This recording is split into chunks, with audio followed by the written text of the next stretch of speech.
Over to West Asia, Gaza's civil defense agency says Israeli forces killed at least 30 people when they opened fire on a crowd waiting for humanitarian aid in the north of the Palestinian territory.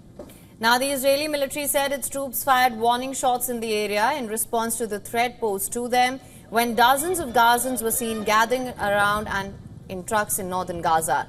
In close proximity to IDF troops operating in the area, the Israeli army said, according to its initial inquiry, it's not aware of any casualties in the firing.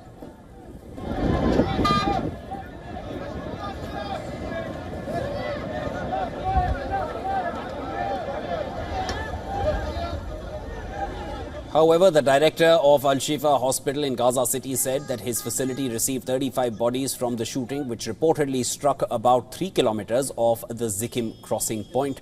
For 8 trucks entering Gaza hours earlier, 14 Palestinians were killed in 4 other incidents, 3 near 8 distribution sites. The Civil Defense Agency said crowds of Palestinians were seen carrying sacks of flour on their backs in the Zikim area of the northern Gaza Strip. And while several were injured and dead people were carrying corpses on their backs and wheeled carts where trucks with aid entered Gaza City on Wednesday.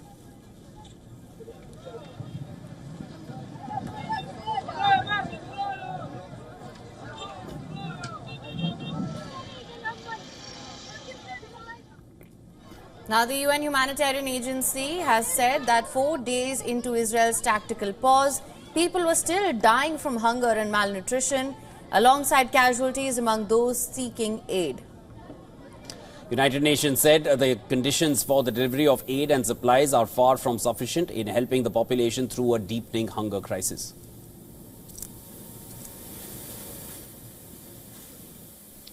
Aid workers in Gaza have not been spared.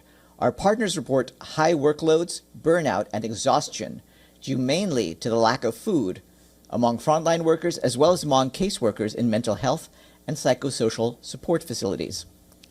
While the UN and our partners are taking advantage of any opportunity to support people in need during the unilateral tactical pauses, the conditions for the delivery of aid and supplies are far from sufficient. Meanwhile, the Egyptian army airdropped parachutes carrying aid packages over the central Gaza Strip using 4 military cargo planes.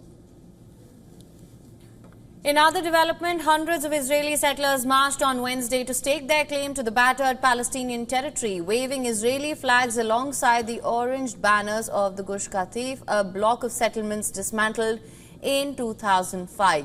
The marchers gathered in the south of the country near the border with Gaza, calling for the construction of the settlement in the northern part of the enclave. Furthermore, Israel has warned Hamas that it will take punitive measures, including annexing Gaza territory, if a ceasefire and a hostage release deal isn't reached soon.